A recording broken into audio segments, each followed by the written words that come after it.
Terima kasih atas waktu dan kesempatan yang Ibu telah berikan buat saya.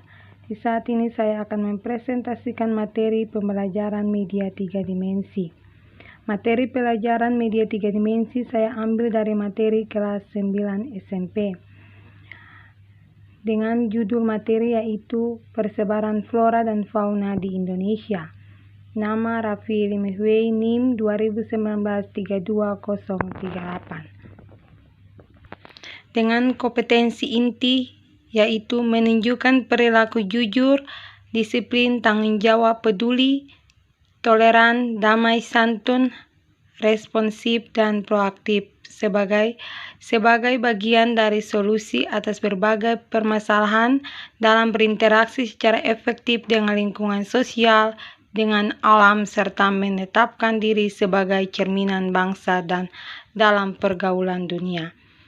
Kompetensi dasar membuat peta persebaran flora dan fauna di Indonesia dan dunia yang dilengkapi gambar hewan dan tumbuhan endemik.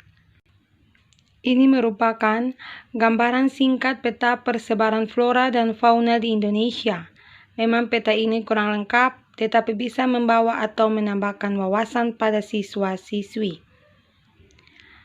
Peta ini berfungsi untuk menggambarkan bagaimana flora dan fauna di Indonesia disertai dengan gambar hewan yang ada. Memang gambar hewan tersebut kurang lengkap, tetapi bisa menggambarkan singkat flora dan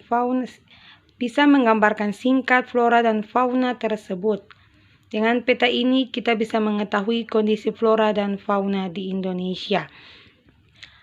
Kondisi flora dan fauna di Indonesia yang ada pada peta ini memiliki faktor-faktor yang mempengaruhi persebaran flora dan fauna di Indonesia.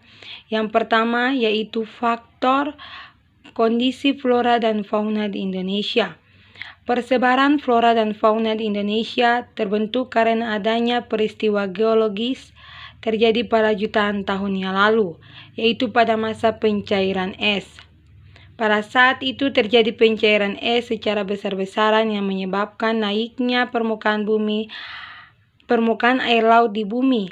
Hal ini menyebabkan beberapa wilayah yang dangkal kemudian menjadi tenggelam oleh air dan terbentuk wilayah perairan yang baru.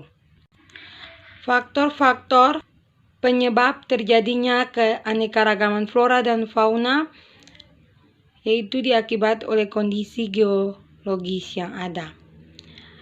Dari peta ini kita bisa belajar atau bisa mengetahui berbagai kondisi alam yang ada. Peta ini mengajarkan siswa untuk cara menyusun peta flora dan fauna di Indonesia. Sekian dan terima kasih hasil presentasi saya di saat ini. Shalom.